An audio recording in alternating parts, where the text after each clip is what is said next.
welcome to the Inner Sanctum with James Padmore and Adie Astle. In part 1 of our discussion entitled Demons Only Live in America, we talked about the origins of demons and the religious and cultural history which allowed the concept of demonic entities to flourish in society. You join us now where we left part 1, discussing human nature. The evil that you hear about is certainly from, admittingly, it's humans that tend to be the evil party in the Bible, the crucifixion and all that. Mm-hmm.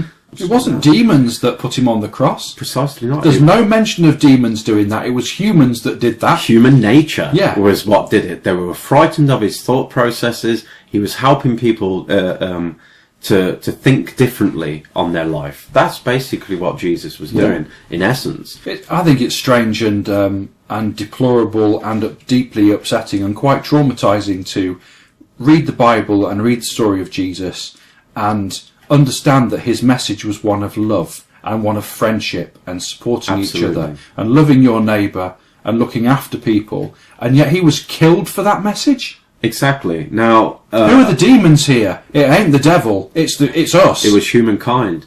We were the ones that, well, in this case, the Romans were the ones. Here's another thing for you. Ooh. If demons are the progeny of angels and humans, if you subscribe to extraterrestrial theories, then are humans the progeny of angels, in inverted commas, and humans?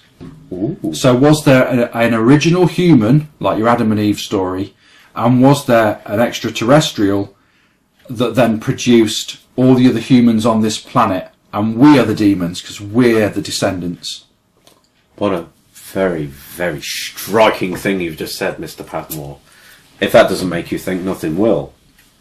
I like the story. I like what you're saying about the aliens, because there are theories out there that we are actually biologically created. And here's another little question for you. If Satan, or Lucifer, was a fallen angel, did he literally fall from the sky? You're blowing my mind here. My hair is actually pulled back, and that was a table I hit with my belt. But that, you do make me think, Mr. Padmore, I must say. You could take the whole story of God, angels, the devil, all the rest of it, and transpose that into what you call the heavens, but the stars. So is Lucifer the light bearer? Was that a star that was the brightest in the sky? Did that star fall, and was Lucifer explained as being a fallen angel because that star disappeared and had fallen from the sky, and it went down, so it went on a horizon. Now the horizon to a vast number of ancient cultures across the globe saw the west, where the sun sinks, as being the realm of the dead, the underworld. And if the star fell and landed in the west, could that be a fallen angel that went into the realm of the dead? Ooh. I'm absolutely stumped in what you're saying. I'm literally sitting here in awe of what you've just said. That is, what a fantastic thought. So that's a theory. And this is for you guys out there to have a think about this. And please, we are not by any stretch of the imagination having a go, that's a UK term, but we're not trying to insult or meaning to antagonise anybody who has any belief in Christian faith, Judaism, Islam, Buddhism. We're not trying to challenge your faith, and we're not trying to justify the deeds of evil people. What we're trying to do is question some of the fundamental elements and of our core beliefs, whatever that belief system is, and we're asking you to think further than maybe you've thought yourself, or maybe you agree with some of our theories and you've already thought about this, and having this kind of open, honest debate like this, surely that's much better than us telling you what is and what isn't the case, because we don't know. You probably know better than we do. Oh, absolutely. But we're giving you our theories here. And are there many religious leaders, other than some of the lesser known ones, or ones that aren't as widely followed in the Western world, Are there any religious leaders to this day in the Christian or Catholic faiths that tell their followers to think? Really think and question your faith. They don't. They tell you to follow. Yes. And listen. And to me, that sounds like a dictatorship to me. Exactly. You're not allowed to have thoughts for yourself. This is what we're saying you believe. Believe it. America is the land of the free. We know that. It's in your song. The land of the free, the home of the brave. And like I said, we're not questioning your beliefs. But what we're saying is that as Americans, you are free. As Americans, you are brave. So use your intelligence and your freedom of thought to explore your faith. And maybe that will strengthen it. Yes. You know, if by having this conversation and you listening to this conversation strengthens your belief system and your faith and your conviction in what you believe, great. We're not saying ditch Christianity or Not follow at all. Satan, because we're not saying that. What we're actually doing is just applying a bit of logic to what we've actually heard or what's being described to us through that religion. It's just applying logic. We're doing what those ancient people did, which is we have a concept and we're exploring it and trying to I would define never ever jump on anybody's religion. I think it's a wonderful thing if that's what you believe. If it makes you feel warm inside and safe, then fantastic, because not everybody in the world has that. And in times of the world is at this particular part in our history, I think we could all do with a little faith. Yes, exactly. Absolutely.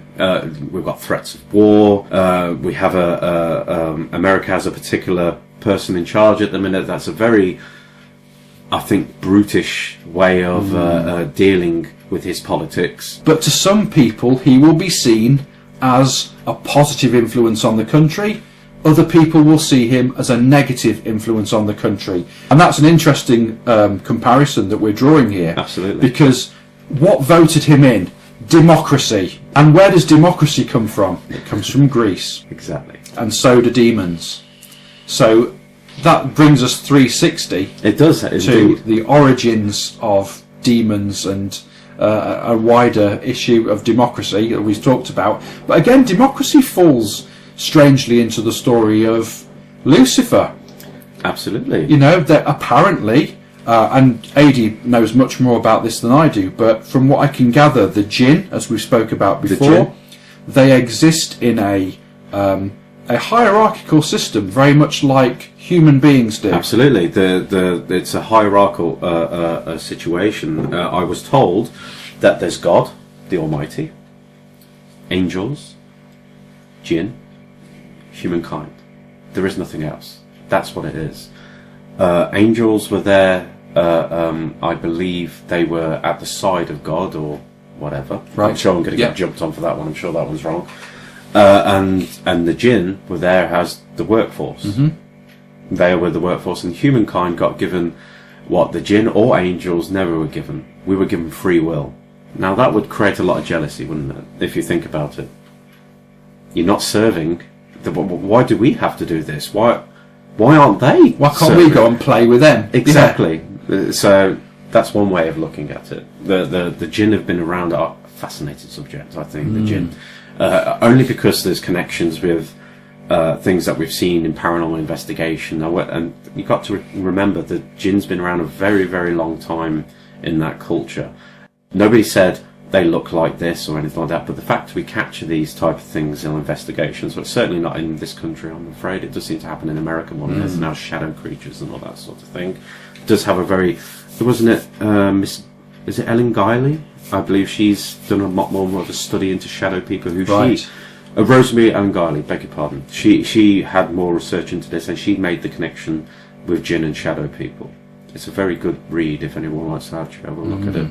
Yeah, and that's an interesting thing though, because if the jinn had a hierarchy, almost like a democratic hierarchy to a certain extent, we're also looking at the fact that Satan or Lucifer or whatever operated within a similar democratic hierarchy as well. In essence, it's considered a society, yeah, isn't it? But is it democratic? I don't know. Probably not, because God's all powerful. You can't vote him out, so I suppose maybe it's not. God literally says you do this, and if you don't, I'll cast you out. That's basically what it is. Yeah, which seems quite an extreme way of dealing with his children, because effectively he created all of us, didn't he? Including angels. And the jinn.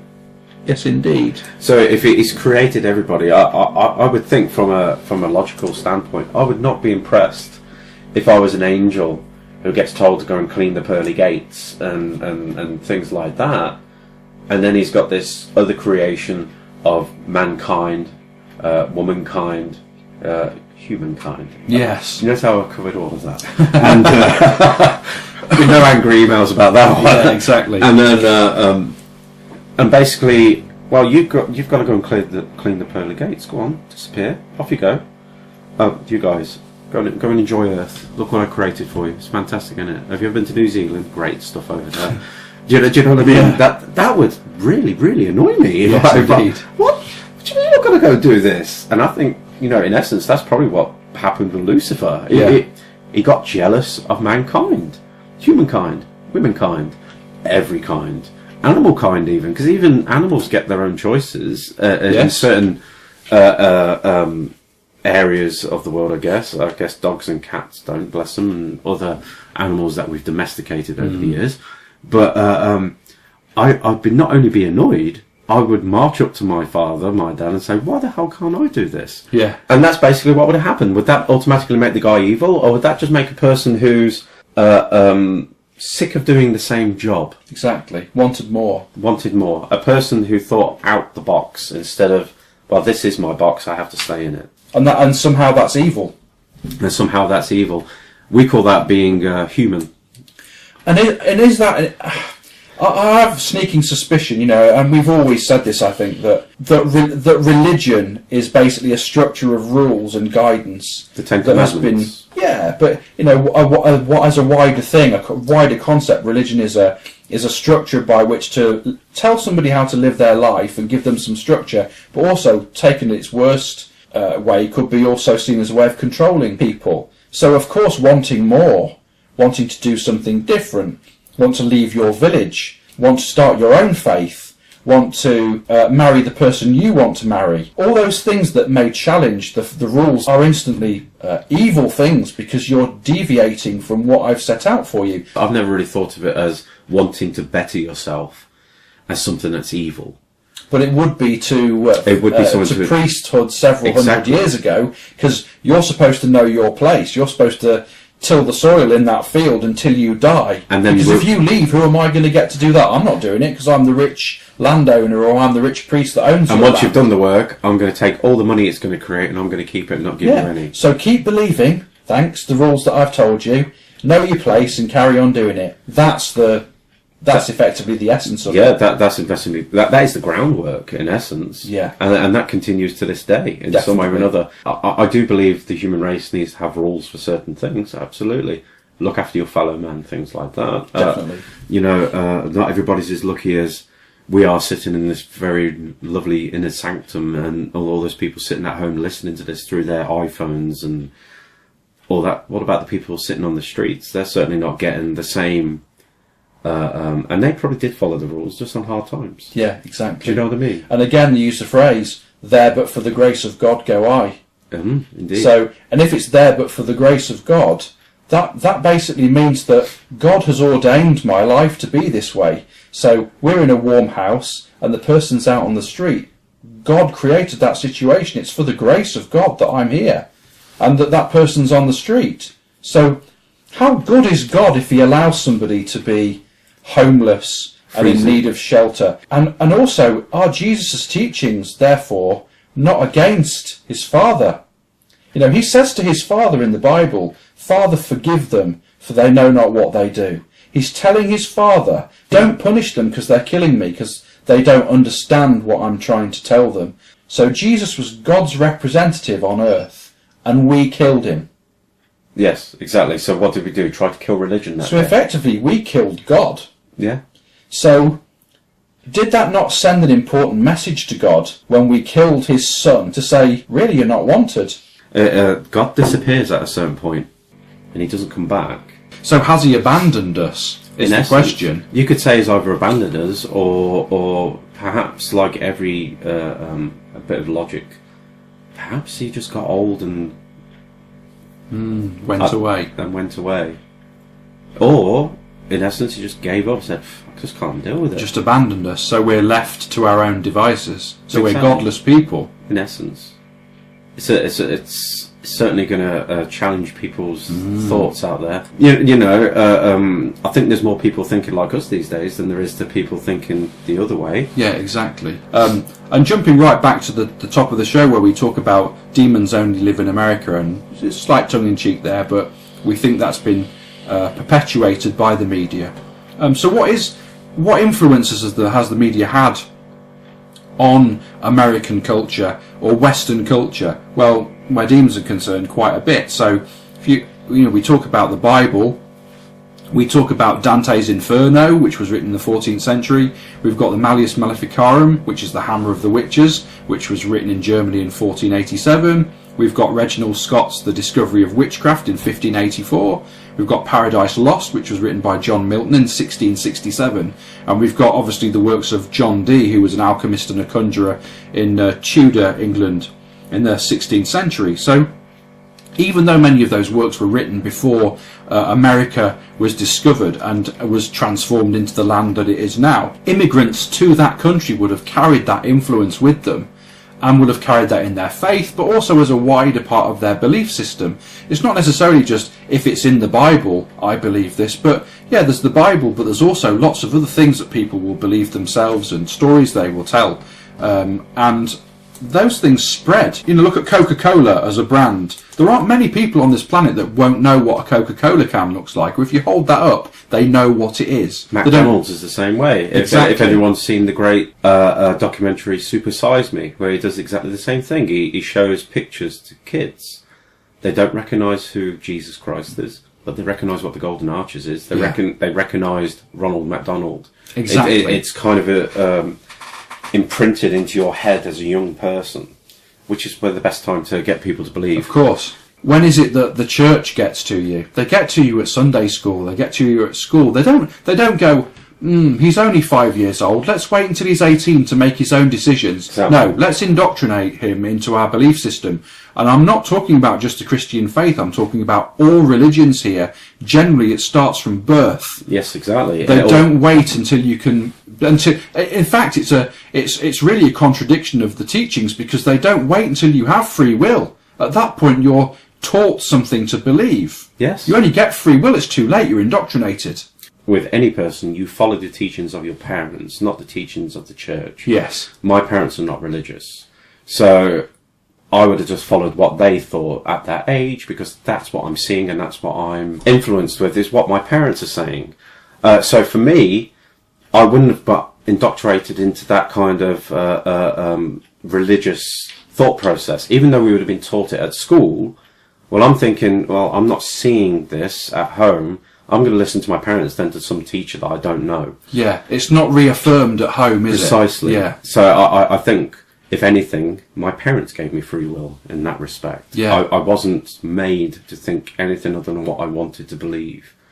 Certainly in this respect, which has probably helped me as an investigator over the years. Of course, I'm not influenced by what other investigators think. I'm influenced by what I think. That's a great idea what you're doing, and I'll run with that. Of course. I often give James props to other people, that he was the man that taught me the most about paranormal investigation, in my opinion. It wasn't just what I read in books. It was, from my point of view, his setup of what he was doing, he was quite right. I was sitting there going, this is just what I need. This is what I need to better myself as an investigator. And I started applying that in investigations over the years, and it's really paid off for me. I'd like to think I've taught some things to other people because of James, because I've seen this and said, well, actually, why don't you try this? And then they go, that really works. I know. Yeah, and you're not saying this is the best way to do it. No, it's you're keeping an open mind, but you're making some suggestions. Precisely. But religion isn't making a suggestion. No, it is that's the point I'm trying to make. Yeah. I can be influenced to do something if I agree with it, but I can't be forced to do it. Exactly. You can influence people to believe, but you can't force them to. No, absolutely not. And that's, I think, kind of equates to what we're going to be talking about shortly. Yeah, well, we talked about the media and the way that, those books will have been carried forward by immigrants, but there's also more modern media that wouldn't have existed at the time of the Pilgrim Fathers, for example, going over to America. Films, for example, they didn't exist in the 17th century. Not at all. But, I mean, I did a little bit of a timeline and looked at the amount of films that contain a message of negative entities or demons or possession. And it's quite shocking the number of films that I was able to just chart in terms of year to year, and how long that timeline is, and how largely unbroken that timeline Absolutely. is as well. It's not like it started in the 1950s, then there was a gap of 30 years, and then one film appeared that was landmark, and then another 10 years' time there was another one. There's many. I mean, just to list a few, I'm not going to go through the entire list, but the first one I really found was Night of the Demon in 1957. Then in 1968 you've got a couple. You've got Rosemary's Baby and The Devil Rides Out. Of course, in 73, The Exorcist. Probably one of the most influential films. Definitely. 76, The Omen, another influential film.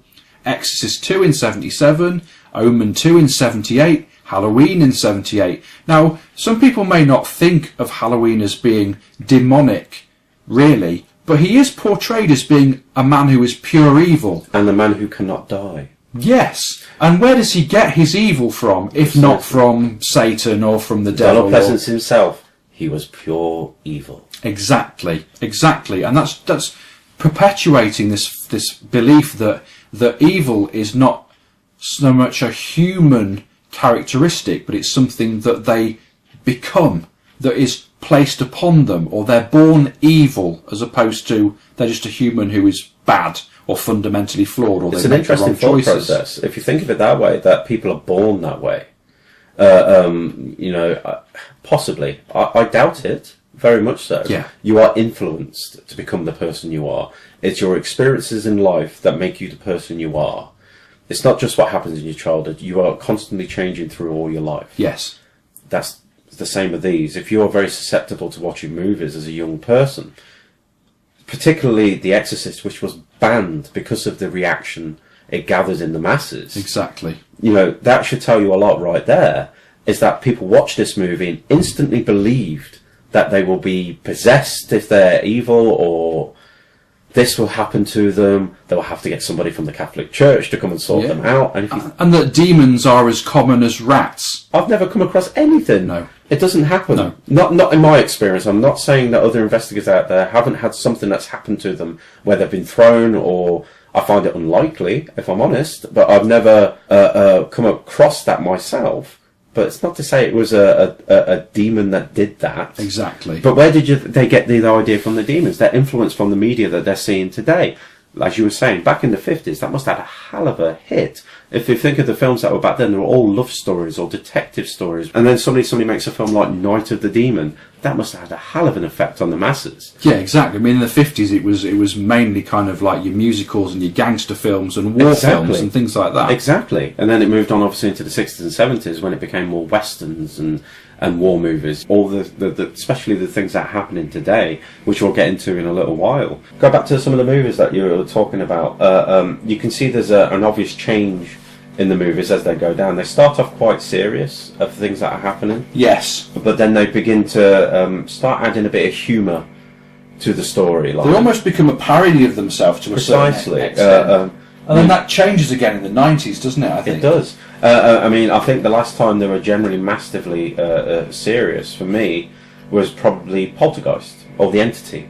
Though, specifically The Entity. The Entity was like nothing that any would ever seen before. No, seeing something like that on screen, certainly affected me when I was a child. I must have seen it in about 88, 89. I was sitting there watching that going, Jesus, they can do this? Not thinking it's a film at the time. You just think, this happened to somebody. And it actually did. And it actually did. Yeah. You get older and you read about these things. Now, The Entity was a landmark film because it highlighted the fact that what Adie was saying was, can these things actually do this? Well, if this is a true story and the lady is to be believed, then yes, they can. Ooh. And that's the scary thing. And as we talked about, as Adie said, there's some things that become more comical as the years sort of draw on. So we've got The Entity, which is really frightening. Then we've got Ghostbusters, and And Ghostbusters may not be seen as having anything to do with demons, but actually it really so does. It is. The Gozer, the Zool, all of those things. And possession happens in that movie. Yes, indeed. Levitation and all. Exactly. It's kind of a spoof on The Exorcist to a certain extent. The Keymaster. Yes. The Gatekeeper. Yeah. They're possessed individuals. You know, and to be fair, we didn't see it as anything bad in watching the movie. No. It was entertainment. Exactly. Which a lot of certainly movies today are still doing, and a lot of, I hate to say, TV shows are now playing up on. Well, I mean, Ghostbusters probably for the first time showed us that demons can be funny. Exactly. Case in point, Hellboy. Yes. He is a demon. He is. He is an actual demon, and he's funny. Yes. He's sarcastic, but he's a demon, but he's a good guy. Yeah. Why is he a good guy? He's not supposed to be, though, is he? He's not supposed to be. Why is he a good guy? Because he was raised by a good man. Yes. Which is sort of a nice little point too. If he was in the movie, if he was raised by Rasputin, yes, he would have become that complete evil that he was meant to be in that movie, but it wasn't. It just goes to show that the influences of what you are exposed to make you the person you become. Exactly. No, that's totally true. And then looking at as the timeline moves on, like I said, I'm not going to go through all of them, but you have things like The Gate in 1987, where there's a teenage boy that opens the gate into the pit through a little familiar that he conjures up. I haven't seen that in years. It's a fantastic film. Prince of Darkness, Hellraiser, The Prophecy in 1995. We've got Devil's Advocate in 1997. And again, you know, Devil's Advocate is very direct reference to Lucifer and Satan and the devil. It's a modern take on what Satan would be. It's extremely modern, but it also makes a really good point. I've often thought, we always think, oh, heaven's above us, hell's below us. Has anyone actually just sat and thought, well, perhaps they just walk among us? Yes. Wouldn't that make more sense? And what is the devil's work? Well, it's in the case of the film, it's defending a paedophile, it's defending rapists and murderers and getting them off from their jail sentence. Exactly. Rather than allowing natural justice to take its place and then be punished for their sins. Yeah. And that's effectively what they're showing in that film, isn't it? And it's kind of funny that God never gets involved in that entire movie. Yeah. Which I found kind of strange. I would love to believe the fact that if all these things were happening, that God would step in, or at least one of his angels would come and sort something out. If this particular, okay, so if God gave up on us, maybe not. But I would still like to think that he would step in if something massively bad was happening. Certainly in that respect of that movie, because it's quite an on the nose movie.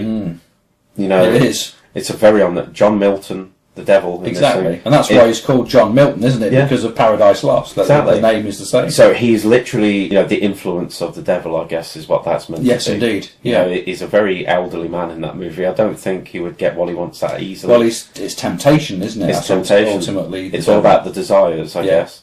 And him trying to set up a second Antichrist, I guess. If Keanu Reeves is his son already, yes, in essence he would be the Antichrist. Yeah. But they're not. They're trying to do an ultimate Antichrist, which isn't really explained in the film. Well, the Antichrist isn't the devil. That's really the origin of that notion. In the same way that the Omen explains that as well, is that the Antichrist is the alternate version of Jesus. So effectively you have God and you have the devil, the yin and the yang, and then you have Jesus and then you have the Antichrist. In this case would be Damien, I guess. Indeed.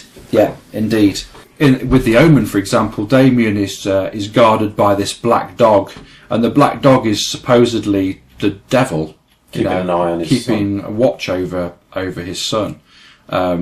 So, in the same way that in The Devil's Advocate, Keanu Reeves' character was ultimately destined to become the Antichrist, but he refused to give in to that and killed himself. The devil sounds so surprised at this, that he would rebel against his own father. Yeah, exactly. It's a great thought. Of course he would. Because he did the same. He's got those genes in him. Like father, like son. Like father, like son, precisely. Yeah, exactly. Continue on what you were talking about, that we do end up having a few more comedics coming along, like Van Helsing. Yes. Although he deals with, I guess, Dracula. who's himself is sort of demonic to a certain extent. He's immortal. He's lived for several hundred years. Precisely. He's like a demon. You know, he's evil supposedly. But then there's a switch again. So we start going light with these particular movies, and then we switch back with movies like... The Ring is one of the prime ones, isn't it? The Ring, precisely. That kind of... I mean, that's based on a Japanese film initially, isn't it? And it's a much better movie than the Western Yes, version. indeed. The concept of The Ring is that it's not so much demonic, but it still shows evil. Yes. And that it's somehow able to...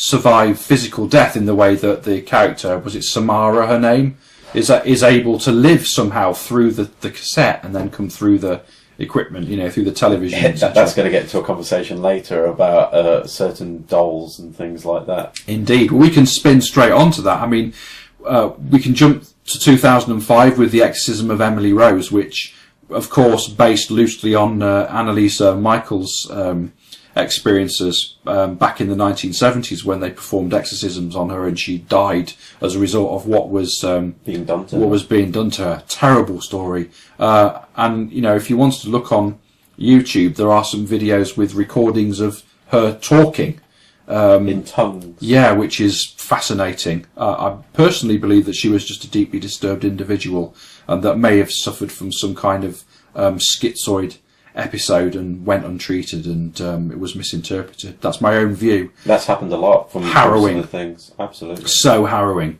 Carrying on from there, I think when the craze properly took over would have been with Paranormal Activity. Yes, because it wasn't about showing you the big horn demon and all this type of thing. They tried to make it as realistic as possible. From an investigator's point of view, I actually consider that movie to be more realistic than any other horror movie I've seen for certain things that happen in the movie. It's the bumps, the bangs.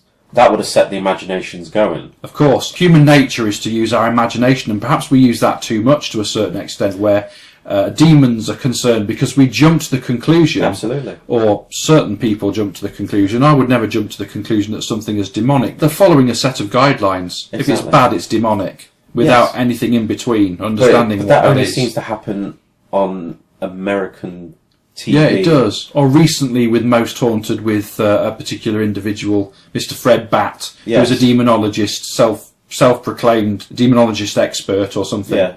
It beggars belief, really, how somebody can claim to be an expert in something that's never really been proven to exist. Yeah, I could say that I'm an expert in the Greek gods. Knowing that was Zeus, that's definitely Zeus, that's definitely Hera that did that. You could be an expert in the stories of that particular era. Yes, indeed. But you can't be an expert in the actual facts of the in their work on Earth. Well, where's the evidence for that? Well, that broke, and that's therefore bad, so therefore demon. Well, no, not at all. Where's the proof for that? Any person that turns around and tells you you're an expert, I instantly stop listening to. Yeah, they could be an expert in biology, yes, or in chemistry, or in radiation, or any normal mainstream scientific pursuits. They could be an expert in that. Photography, videography. They could be experts in that. But you can't be an expert in the paranormal because nothing paranormal has ever been proven. So how can you have expertise in it? But moving on to the influences. Things get a little bit darker in the 2000s, don't they? And I wonder whether or not that's attributable to the concept of the end times, that when we moved into the 21st century from the year 2000, that somehow marked some kind of change and shift into, we're now into the book of Revelations and that all hell's breaking loose, literally. Certainly possible. And that's reflected in some way in the media, through those films. Look at Insidious, for example. The Conjuring. The Conjuring, yeah, definitely. The Possession, Devil Inside, Ouija, Annabelle, Demonic, Demon, the Ouija, Origin of Evil, Sinister, Sinister 2. All of those films in the 2000s are a lot darker. Indeed, which also, from my perspective, seems to have influenced a lot of things that are going on in paranormal investigation at the minute. Especially in America. I enjoy the shows, but I take it as entertainment. Ghost Adventures is my main one, where everything appears to be demonic or evil at this point. Yeah. Every week. I say every week, I haven't seen the recent ones, but pretty much he's jumping straight away to, this is demonic. where's your proof of this, Zach? But because everyone believes he's an expert in what he does, I guess is the best way to put it, there's a lot of investigators out there who are exposing themselves to the paranormal for the first time by watching Zach Bagans and his team. Now, I'm not saying they're bad investigators. I actually don't think they are. I actually think they're good investigators. His processes of what he's trying to set up is actually very good. The problem is it's instantly putting it down to something evil and demonic before he's actually investigated what's going on. Yeah, exactly. That's my only gripe with it. I would love to have access to some of the equipment that guy uses. But the thing is, unfortunately, it's not an investigation if you draw a conclusion without any factual evidence. Exactly. And at some point, he's decided, whoever the producers himself, I don't know who, has decided to twist it and turn it and say, we're looking at demons now. And that influences other investigators out there. That influences the media and what they think is going on over there, because these are the prominent investigators in America. But why do we think that there's been that shift into this is demonic? What purpose does it serve? If you want my honest point of view, viewers. There's that, definitely, but could there also be an agenda to boost Christian faith again because it's waning in the Western world? So if you say that something is demonic, therefore you need a positive force to fight against it, which would mean God. So then potentially are you trying to boost your following by saying, look, there's proof of demons, we need more good Christians to fight against those demons? If they're saying they have proof of demons, then surely you have to have proof of angels as well. Exactly. You can't focus on one and then forget about the other. Yin and yang, in essence, of what you were talking about earlier on with the Antichrist. There was Jesus and then the Antichrist, God, Lucifer, blah, blah, blah. It's the same thing here. Yeah. There has to be a balance of that. Unless, of course, we believe what we were talking about before, which is we've been abandoned, and therefore demons are running rife because they're going unchecked. It's an interesting thought process, but like I said, they don't seem to appear in England. No. I'm assuming they can't get on a plane or a ship or something to come over. Believe me, as an investigator, I would love to come up against something that's supposedly demonic and is going to throw things at me, and an investigator next to me suddenly going to have red eyes or something like that, and I've got to deal with. That would be amazing. And this is a great point as well. Like you just mentioned, red eyes. Why? Why red eyes? Okay. Why do eyes need to glow? Why does a physical appearance need to change? Now, why would he or any of his workers appear to you as hideous, unattractive, evil creatures? Surely that it would appear to you in a form that seems pleasing to you in order to influence you. Precisely. You're not going to follow an ugly, fat pig with horns, but you might follow someone that looks a little bit like Erica Eleniak or something. Or if Avril Lavigne wants to appear in front of me, I'm pretty sure I'm going to follow her. To be exactly. So why would a demon appear to you as something evil if it needs to influence you? It would appear as something that needs you to follow him or her or it to get you to do what they want to do. Exactly. That would make more sense. And if we are all made in God's image, that would make me believe that as God apparently created angels and things like that, surely the angels would look human too. Yes. They would just happen to have wings, at least in the depiction of what we believe they are, which I believe is something we added personally. Why do they have wings? Because they're up in the sky. They're above us. So that was added, in my opinion.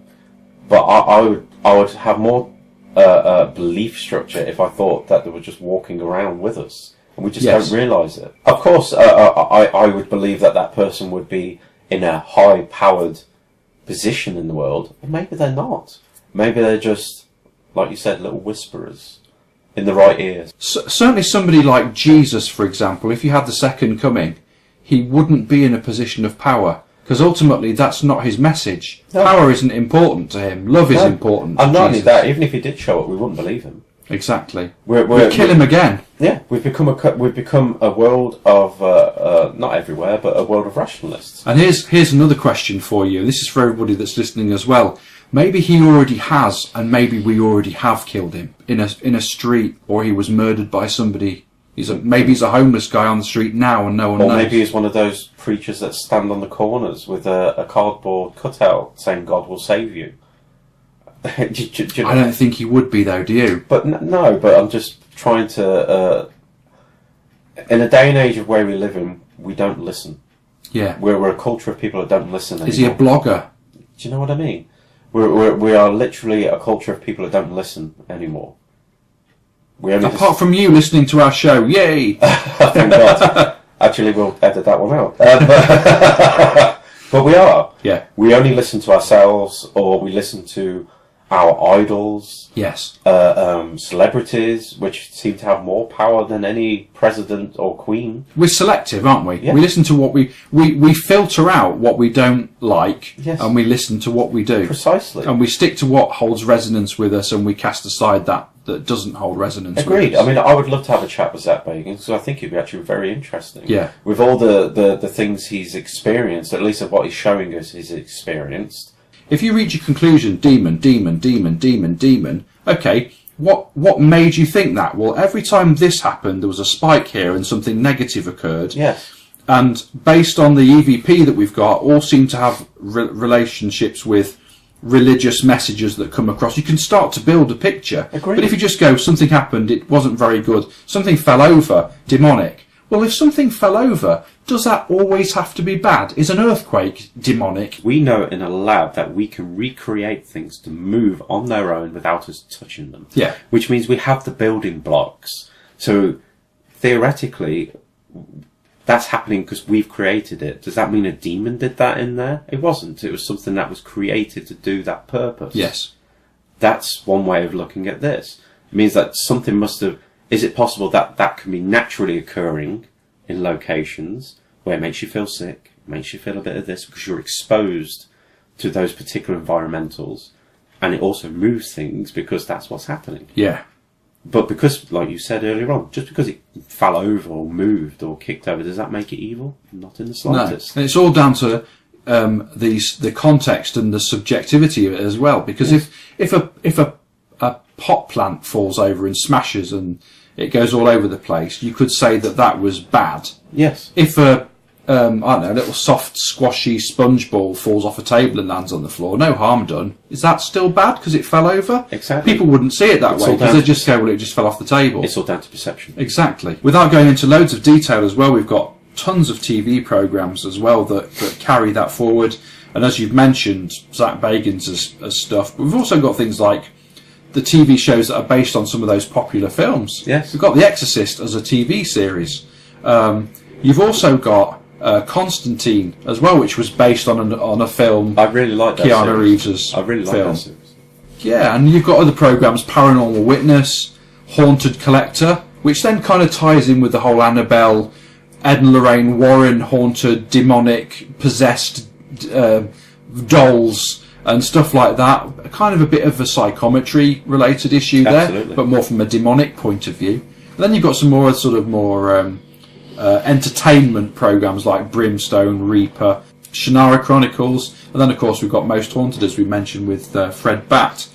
So, going back to the fact that these seem to be on the rise, especially in America, as believed by various individuals, there are people who are setting themselves up to combat demons, and they're setting themselves up online. So no longer do we just have the exorcist that we can give a call and he turns up with his briefcase and he quotes some chapters out of some verses out of the Bible in Latin, and that then begs the question whether or not demons all speak Latin. Why do they need to? If they're here now, surely are they too stupid not to learn the languages of the countries that they're inhabiting? I would imagine they probably speak. In our case, it'd be English. Yeah. So why would you need to quote Latin at them? It doesn't seem to make any sense.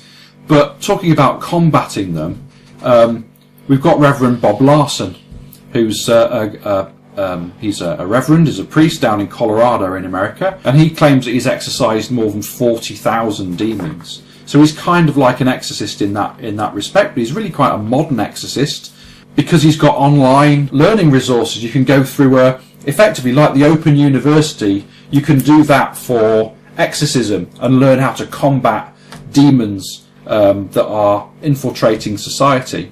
There was also a chap named Gabriel Moth, who died a few years ago, I believe, or last year, 2016, Right. who claimed he had vanquished 70,000 demons Wow. in his career in the Catholic Church. I guess in essence you could make him the chief exorcist, couldn't you, really? Yeah. But interestingly enough, if you think of that number of 70,000, he actually said that around 90, not 90,000, 90, compared to that 70,000 were real possession. So what was the remaining 69,900 Exactly. something? So what were they? Were they mental states and things like this? I think it was the only part that really drew me in, reading about that.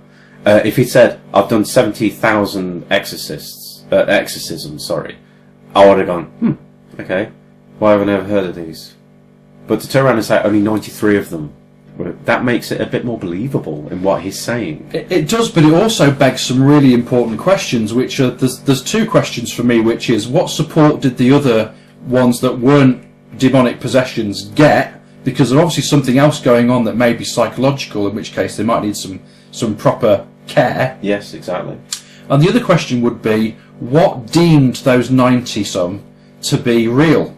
Yes, What's the criteria? What happened at those particular exorcisms where he had to go, This is real. oh my God, literally, oh my God, something is going on, I need to do something properly here. Exactly. But I'm sure there's probably something somewhere of details of what he did, but I don't believe the Catholic Church really talks about their exorcisms. They only recently just admitted they have exorcisms. Could that be, this is just conjecture, but could it be that they don't talk about it because they know that the vast majority are people who are disturbed individuals who need proper healthcare support, which they can't provide? But they could. Exactly. But they could, let's face it. So perhaps they move on and they don't speak about them because they didn't offer any aftercare support. Oh, it could be just a possibility that some people just need some reaffirmation to what's going on. Yeah. They need somebody to go, listen, it's not what you think it is. You know, if they're doing that, I would be very, very impressed. Yeah, I suspect they're not. I suspect it too. But if they actually are going to these people, so I know that the church actually sends out investigators, paranormal investigators. I believe Jason Hawes of TAPS. TAPS, yeah. He says he was one of those people. Right. Where they send him out to assess locations and stuff like this and things that are happening to people. At least that's what he's said in the media. Obviously for reasons he's not allowed to say what or where or what he was doing. Fair play to the man for that one. And then he will report back to the church and say, yes, I think you need to go and have a look at this place. Right. So I don't know if there's bound to be hundreds and hundreds of investigators that they do this with. But to get to the point where they need to send this man, it must be pretty bad, surely. Exactly. Yeah. But if 93 were real, for example, yes. then let's have a look at those. Let's see if they are real. Then surely that's proof that God exists. Exactly. And why isn't that not being used by the Catholic faith to say, well, we've proven it? I've always believed, probably quite jesty, really, that if all these things do exist, that they're probably in the Vatican in their vaults. Right. Do you know what I mean? Yeah. Like little jail cells or something. Yeah. I don't know. I mean, where are you banishing them to? Evidently you banish them, but banish them to where? Do they just pop out of the body and go, oh damn, I've been caught, and run off? Well, yes, that's apparently what, when you read about the religious side of demons and what they're supposed to behave like, is that you can't ever destroy or kill a demon. All it will do is leave the human body alone and move on. So we move on to some questions really then. So, quite nicely, we've got some questions to ask, which is, why do we need to be able to summon demons? Because apparently witches, warlocks and people that practice the occult, or even users of the Ouija board, if you believe in all that sort of thing, are somehow able to summon a demon that way. Why do they need to be summoned? Why can't they just appear? Surely the person that's being possessed didn't summon the demon. Not at all. It's almost like we're making a phone call. Yeah. If that makes sense. Do they need that? Why do they rely on humans to bring them forward? It makes no sense. It makes no sense to me. I would think of it this way. If you say to me, I want you to go and stand in the garden. No. I'm not going to go and stand in your garden. What do you want me to do that for? Do you think demons would do it if you asked them to come and stand in the garden? I'm in the middle of dinner. I'm not coming up there. Yeah. Yeah. How do they get up there in the first place, if that's where they come from? And why, for example, if you had a group of 4 teenagers that were sat around a table with a Ouija board, why would something that is supposed to be fundamentally evil, why would that even bother with those teenagers? Why wouldn't it go and possess somebody who's got their finger on the button to the nuclear warhead, or somebody that can kill hundreds of thousands of people with one stroke? It's funny you should say that. We were talking about Gabriel Moth earlier, who came out in a statement who said that Adolf Hitler and his right-hand man, Mr. Hermann Goering, was possessed by demons, and that's why they did what they did. Right. And do we think that there's anything contentious about that? Hell yes. Because that's effectively excusing the evil deeds of a human being, by saying they were possessed. And we know from a legal point of view, if somebody says, devil told me to do it, you've got to prove that pretty convincingly to get off from that jail sentence. Actually, there is I was hearing something earlier today, actually. I was listening to a podcast. Not really paranormal in nature, so I apologise to everybody. This will get cut out if it's boring, but they basically did something in America where there are people who, when they're asleep, will go into a state and they'll wake up and try to have sex, but they don't realise they're doing it. Right, yeah. So if they can prove this in court, let's say they went off and did some heinous act on somebody. Yeah. They can turn around and say, I was actually unaware of it, and they'll get off on it. Like this diminished responsibility plea. Yeah. Right. Interesting, isn't it? So it's effectively a get-out in the same way that to say that the devil told me to do it. Exactly. But that's generally not accepted. Effectively what happens is that when somebody says, I hear voices that tell me to do this, you'll have there'll be some psychoanalysis done. If there are people out there that are paying people to connect with their loved ones and things like that, and we believe that instantly, perhaps it's the same thing. Perhaps they are being spoken to. We just can't prove it. That's possible. So they may have uncontrolled mediumship, and they're bringing in negative entities that can then tell them what to do to control them. Who knows? To make them do what they want. It's an interesting theory. So another thing as well is that, we've said, well, why do we need to be able to summon them? Why do they need to possess us in order to do their evil deeds? No physical form? But then therefore, people like Zach Bagans concluding this moved because it was a demonic entity. That didn't need a human body to do that. And the interesting part about that is if spirits can move things, or in this case demons can move things, you wouldn't need a person in the first place. Exactly. If you have to do it. Yeah. And also another thing, if you say that a doll is possessed, that doll isn't alive, that doll's an inanimate object. The demon might as well possess a potato for all the use that possessing a doll would do. I've got a demonic potato. Give it 10 years, mate, that'll happen. Yeah. And then you chop it into chips or into fries. Yeah, chop it into fries. If you're in France, pommes frites. Yeah, then you've got multiple demon potatoes because they're all possessed. The thought process on that, because it goes back to the story of Annabelle, really, doesn't it? Yeah. The idea, it appears to be a craze that's happening at the moment in the paranormal field. Everybody seems to have a possessed doll. Yes. To the point where people are selling them on eBay. Yeah. And forgive me, gullible people are buying them. Exactly. Do you know what I mean? That's a massive influence on the field at this point, where people generally believe this has happened. So much so that I know Zach has recently done a show where he had the actual doll. Oh, yes. Possessed dolls seem to be the rage at this point, whereas 10 years ago it was a Ouija boards. Yeah, Ouija boards, yeah. Even to the point where we actually created the name Zozo, which I've actually had an experience with. Right. At Moira Furnace. I wasn't actually at the table while it was happening, but I heard the team talk about it as they were coming back saying, who's this Zozo? Keeps saying Zozo on the board, which just made me think that they've read up on it and somebody on the board was making sure that it... Or it's idiomotor, so effectively that person may be thinking about it and their mind is telling them to move it. They're not really in control. I'm very dismissive of boards. I shouldn't be, but I am. Yeah. There were a parlour game that was created. But again, they're another inanimate object. Yeah. So, if a doll can be possessed, can a bit of cardboard and plastic? I don't think so. I would like to think that for beings that are thousands of years old, perhaps, that they might learn how to send me a text message on my iPhone. Yeah. Do you know what I mean? Well, there are stories of spirit communication where spirit entities have communicated with human beings through their computers. So it's an interesting concept to think that maybe if a ghost can do that through your computer or your tablet, that somehow so can a demon. But they don't seem to do that. So does that then let us draw a conclusion that demons don't exist? Because surely they'd use every tool available to them to influence us. I would like to think so. From my personal point of view, I don't believe in demons. No. I've never come across anything evil that's going to do that. I have come across some questionable things on investigation that's made me at least question what's going on a little bit more, to the point where, and I'm quite open about this story, where I was actually frightened. So much that you were there. Yeah. A panic call on a radio. Have you ever heard me do that? Never, apart from that one time.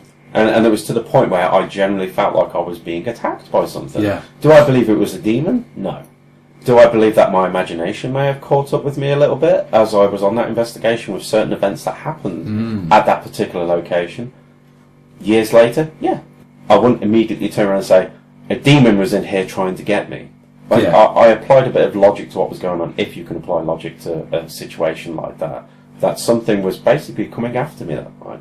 Yeah. And that's what it felt like to me. But was it demonic? Probably not. No. Very, very, very, very probably not. No, even when I would say impossible, to be fair. So if ordinary entities can use those tools to communicate with us, why don't demons do that? And because they don't exist. Precisely the point I was trying to get to. Yeah. There is such a thing as good people and bad people.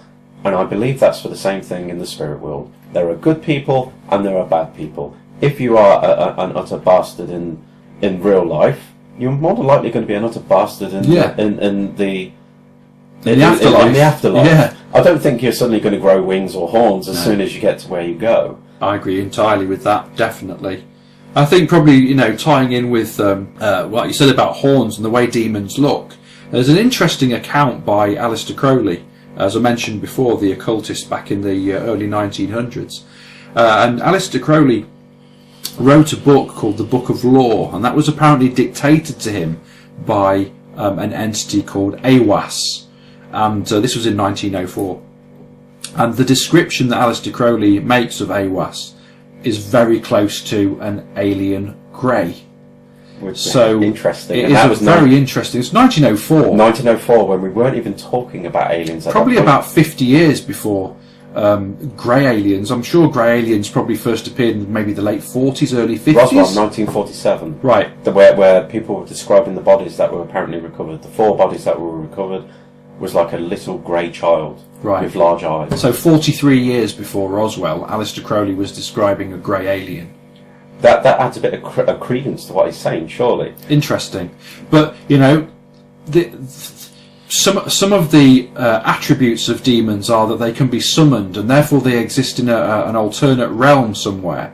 Now, if you summon something from an alternate realm, logic would dictate that maybe that's another dimension. They exist somewhere else.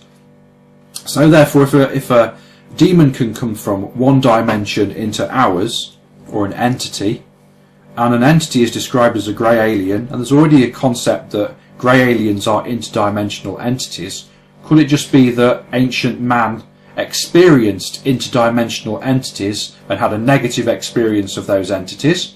Maybe they tried to attack them and the aliens fought back and won, and we get our fundamental belief system around demons and how they can move around us and be unseen from that original experience of them being able to move between dimensions. So, with that, thank you ever so much, everybody, for listening to the Inner Sanctum with me, James Padmore. And myself, Adie Astill. And we'll be back again next month with some brand new material, and we'll see you again soon.